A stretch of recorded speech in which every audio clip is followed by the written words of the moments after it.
So Google's Veo-3 just got a big update. Image to video with audio. So yeah, say goodbye to those Yeti selfies. I know no one's going to be generating videos of me anymore, but I hope we could still hang out. Today, we'll take a look at it with some tips and tricks, see where it's really shining, where it's lacking, plus a pricing update. I've also got a look at a new AI video generator aimed squarely at professionals and, well, Hollywood. But what's funny is we've already looked at it, well, at least a much older version of it. So let's see where it is today. Kicking off, yeah, Veo-3's image to video with audio is here. Now, previous to this, we have had some options in terms of image to video on Veo-3, namely under frames to video, but that could really be hit or miss. That said, it is here now, so let's take a look at it with a quick piece I cribbed together. The mission has been compromised. He knows we set him up.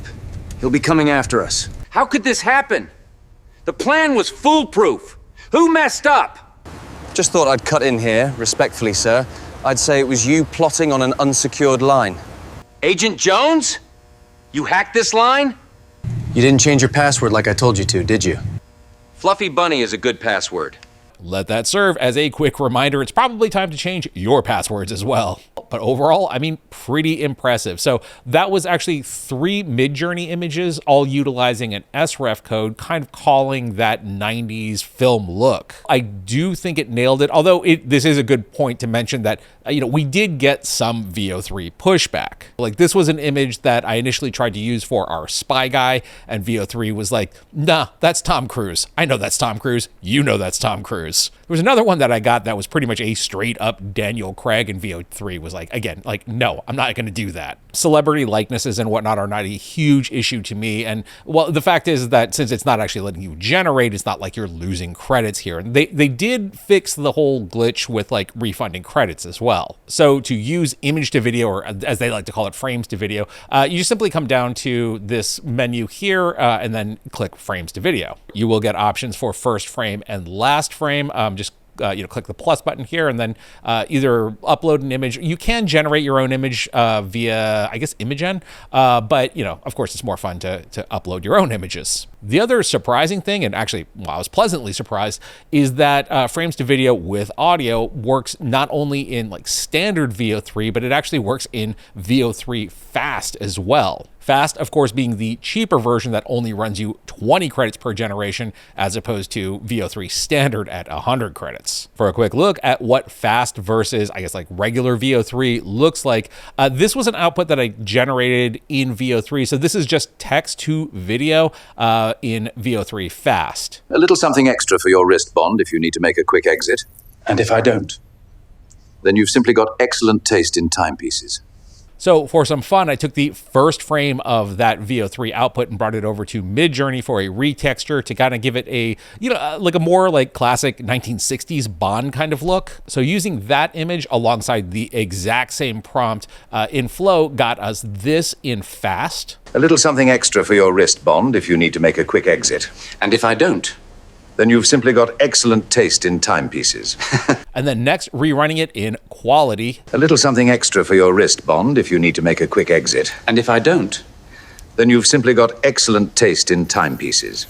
Overall, I mean, I really am finding that the differences between Fast and Quality are fairly negligible. So I do encourage you to use the Fast mode. It's far cheaper. We'll talk about price more a little later. I do have news on that. It's not like the best news, but it is good news. Rolling back to Operation Fuzzy Bunny. So that was a total of 6 shots. Generations-wise, it was actually 22 shots, but I actually have to take some blame there, considering that I initially ended up actually miscasting in the beginning. So, for example, this was our CIA director guy initially. Now, while I did not end up utilizing bootleg Robert Redford in 3 Days of the Condor, great movie, by the way. If you haven't seen it, definitely check it out. Just thought I'd cut in here. Respectfully, sir, I'd say it was you plotting on an unsecured line. You will note that we do get some stray dialogue and, of course, the return of our garbled subtitles. But if we remove the exploration outputs, what we're left with is actually 12 generations. So 12 generations for 6 shots. That's not too bad. Now, one trick I did want to mention that will, save you some generations and thus some money is that with some planning, you can actually get a twofer out of an output. For example, with our section chief, I was able to essentially get, 2 lines out of 1 generation. Agent Jones? You hacked this line? Fluffy Bunny is a good password. Now, that might be obvious to some of you, but yeah, I mean, it works pretty well as long as you're kind of thinking in the context of like you have 8 seconds. But again, the thing that really continues to impress me about Veo-3 is the overall character work. Take Flamethrower Girl here. The question isn't why walk around with a flamethrower. It's why not walk around with a flamethrower. I mean, she does raise a fairly valid point. But again, the thing with her voice cadence and performance is that all of that is a level above our standard text to voice to lip sync methods. Now, in terms of getting consistent voices, well, it does seem to actually work. Take, for example, our Orc Barbarian Queen here, a couple of generations here in which her voice remains the same. For glory, for vengeance, for... Is there gonna be snacks after? For glory, for vengeance, for... Is there gonna be snacks after? Now, granted, our Orc voice does change, but he's also listed as Orc number 4 in the credits, so I'm not going to stress that one too much. Now, I've been using the prompt builder that I put together in a previous video on Veo-3. I did just update it. If you would like, you can download it or re-download it over on Gumroad. It is totally for free. Of course, if you would like to leave a donation, it is always appreciated. Now, there are instructions on dialogue in here, namely assign lines using physical descriptions, not character names, e.g. the one with the blonde bun, her voice a crisp, commanding altogether, whatever it says from there. I do think that describing the character is the thing that keeps a consistent voice with the character across different locations. Now, I will say that there are still some spots that Veo-3 is, kind of on the underperforming side. For example, my beloved Kung Fu sequences. Your anger is a weakness. It's all I have.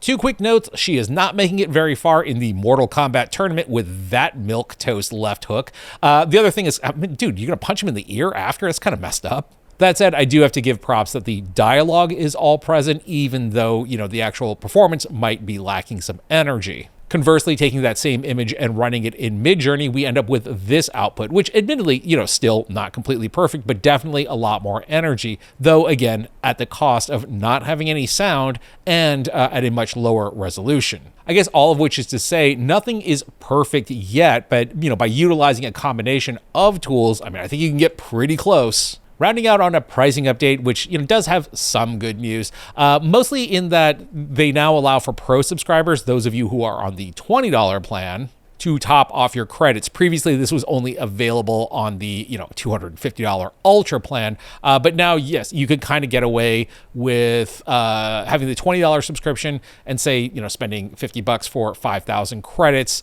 thus saving you some money, like $70 as opposed to $250. So along with the 1,000 monthly credits that you get with the plan, that would come out to about 300 fast generations per month, which look, at $70 a month, it's still expensive, but at least it's coming down a bit. Moving on, if you've been following the AI video space, you have probably heard a bit about Moonvalley. Well, they've just released their new video model and they're taking the approach of having a clean model. So there is no, copyrighted material in the training data. So how's it look? Well, we're about to see, but I did really quickly want to jump into the Wayback Machine to October of 2023 because, well, that's when I first covered Moonvalley. Just look at this guy. He has no idea of the tidal wave that's coming over the next 2 years. Yeah, back then, Moonvalley was Discord based, as were a lot of the AI video generators. At the time, I noted that it had kind of a cool animated style and I cribbed something up, so let's take a look at this. Again, this is the old Moonvalley.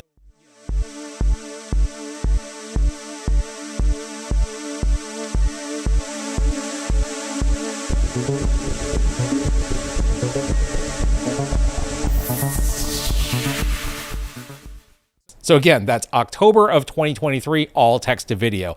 So let's take a look at it today. Again, all text to video.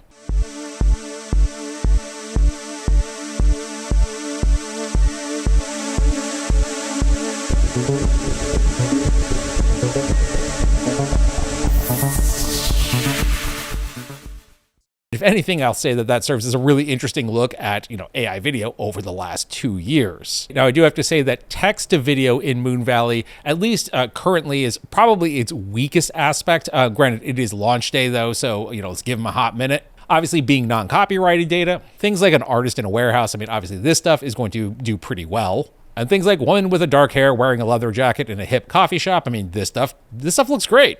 Although again, text to video, so sometimes you're just gonna end up with some weird stuff like our guy here on the phone who just decides to take a quick power squat, or maybe he just walked out of a Chipotle. Image to video also looks pretty decent. This is a Fallout inspired image. Taken into Moonvalley, we end up with this. Now this is a 5-second output. That's what Moonvalley is doing right now at 1080 though, and they are outputting at 16-bit as well. So this again goes back to that whole, they're aiming for, a professional usage. You know what, scratch that 5-second thing.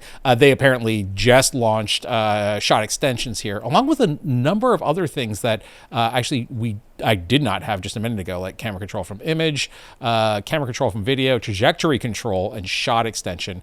I do have a trajectory control running. We'll see how that looks or what that actually does. One thing that Moonvalley did impress me with is, taking a 16:9 image and then running it in ultra widescreen, and it'll sort of in-paint the rest of it out and generate up a video essentially in that aspect ratio. So it's pretty well done. One thing that really excites me about Moonvalley is its video-to-video features. For example, running one of my favorite tests, the Starship Troopers test. We've run this a few times on the channel, basically by taking a scene from the long lost and forgotten 1990s CGI television show, Starship Troopers Roughnecks. Let's take a look at the original. I'm doing my part. I'm doing my part. I'm doing my part. They're doing their part. Are you? Join the mobile infantry. And now here it is restylized with Moonvalley. I'm doing my part. I'm doing my part. I'm doing my part. They're doing their part. Are you? Join the mobile infantry. We've run that test a number of times on the channel, and I think that is the best it's looked yet. Now, there are still some problems, like we're not getting accurate lip sync coming off, but again, it's like, vintage CGI from 1999. That said, I do have something coming up later on this week that actually addresses that problem. The other kind of insane thing that Moonvalley has going when it comes to keyframes is that you can keyframe every frame up to 128 frames. I don't think I've seen that as of yet. So just as a test, and this is pretty janky, I ended up nabbing an image of a animation walk cycle, and then basically issuing the keyframes of 1, 26, 52, 78, 98, and 120, and then running this just to see what would happen. And again, while this is not perfect, and for sure I was pretty sloppy when it came to slicing each of those keyframes out, it kind of works. Going back to video, one of the things that really impressed me was an idea that I've been wanting to try out, namely utilizing Say Motion by Deep Motion. This is a platform where you can essentially generate, you choose a character, you generate motion via a prompt. A man is throwing punches, for example, here, and then you can actually export this as an MP4. So we ended up with this as a video source and then bringing this into Moonvalley and issuing a text prompt. This is actually what ended up coming out. And that's actually super cool. When we talk about ultimate control of character and camera, this is probably the direction that at least one branch of the Gen AI filmmaking tree is going to head off into. Now, again, I still haven't gotten the chance to fully play around with everything here. And again, apparently they're just adding things on launch day here. I did try out this trajectory control. And while I really did not know what I was doing because I just spent about 2 minutes on it, apparently you can kind of control your trajectory here and then add in keyframes as well as ease it in and out or linear. So yeah, there's a lot of control in here. Me just kind of randomly making a shape here. We ended up with this, which admittedly is a complete mess. But I think that at least this kind of shows you what the feature does. So this is something that I will definitely have to spend a little more time with. It's terrible, but kind of cool at the same time. I do want to point out that the terribleness of it is my fault. So link to Moonvalley is down below. I think that if you are someone that is working professionally and needs a clean model, for sure this is one to check out. for everyone else that doesn't, necessarily care about a clean model, I will definitely be keeping an eye on Moonvalley. I think there are a lot of powerful features, like even just that trajectory control, once I kind of wrap my head around it, camera control from video, a number of other things in the video to video side of things that I think are going to be very useful to like all of us. So all that said, welcome back, Moonvalley. It is good to see you again. Yeah, on that note, I think I'm going to wrap up today. There's still like a ton of other stuff that I did not get to. I'm going to try to basically do a rapid fire on Thursday because, again, there's a lot of stuff going on. Until then, I thank you for watching. My name is Tim.